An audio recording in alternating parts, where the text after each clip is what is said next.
Hi, and welcome to Illogical Conclusion, a show that takes a single pop culture query and explores it to the bitter end using unbearable logic. Today's question is...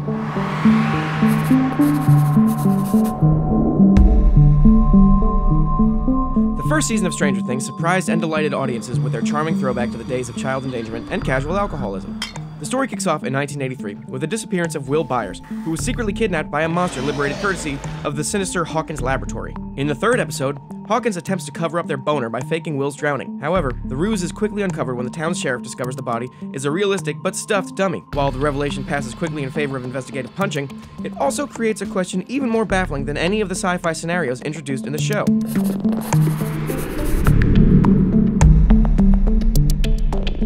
Let's go down the timeline. Will disappears in the beginning of the first episode, which spans a single day as the characters realize he's missing. Will didn't spend the night? On day 2, in episode 2, we see the authorities at Hawkins' lab learn their experiment has caused Will to vanish, and by that afternoon, they go to investigate Will's home. Will's fake body is discovered at a quarry on the third day, which means Hawkins' lab had a day and a half between learning about Will's kidnapping and creating a dummy version for their cover-up.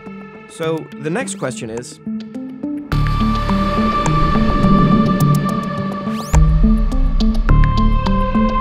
While Will's mother suspects that the body isn't real, That is not my son! it's still convincing enough to fool his brother and the police. That would mean Hawkins must have the ability to set up a Hollywood-style special effects workshop capable of making lifelike replicas. While silly as that's technically not impossible. But how long would it take to make? To get our answer, let's look at how the actual dummy prop was made for the show. According to the internet, Will's fake corpse was crafted from the mold of a female body painted to look like a drowning victim. This is similar to how larger productions like Batman v Superman make corpses. More importantly, this is also similar to how lifelike bodies were created in the early 1980s when the show takes place. For 1984's Temple of Doom, a body cast was made from plaster to create a mold, which was then filled with liquid latex to create the skin. Think of it like a Halloween mask made of someone's entire body. Typically, the plaster is something called alginate, a molding material used for dental impressions. Here's the process used in Evil Dead 2. The entire process of making the mold could potentially last only half a day. The problem, however, is the second step, which is to create the dummy itself from the latex poured into the mold. According to estimates, this would take anywhere between 24 and 48 hours to dry.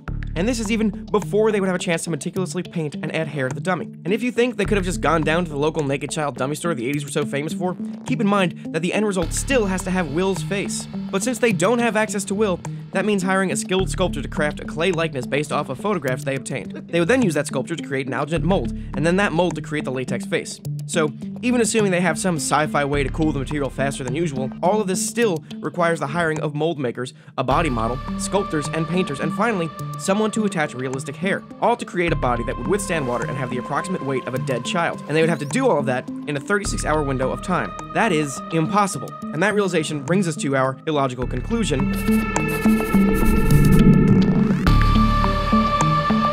Since recreating his likeness would require more time than they had, the only conclusion is that they already had a dummy of Will Byers. But since they had no way to know it would specifically take him, they would have to also have dummies for everyone in the town.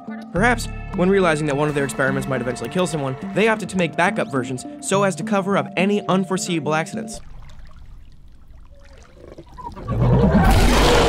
And so Matthew Modine's character must have approved a massive body molding project for an oddly specific contingency. And somewhere deep in that lab is a Westworld-style warehouse of naked men, women, and children just sitting there and collecting dust. Just a big old pile of rubber people dolls, no doubt under lock and key in case one of their employees tries to f them. Because, you know, at least one employee is going to try and f them. That's just basic statistics. And so that's how the villains faked a kid's death in Stranger Things.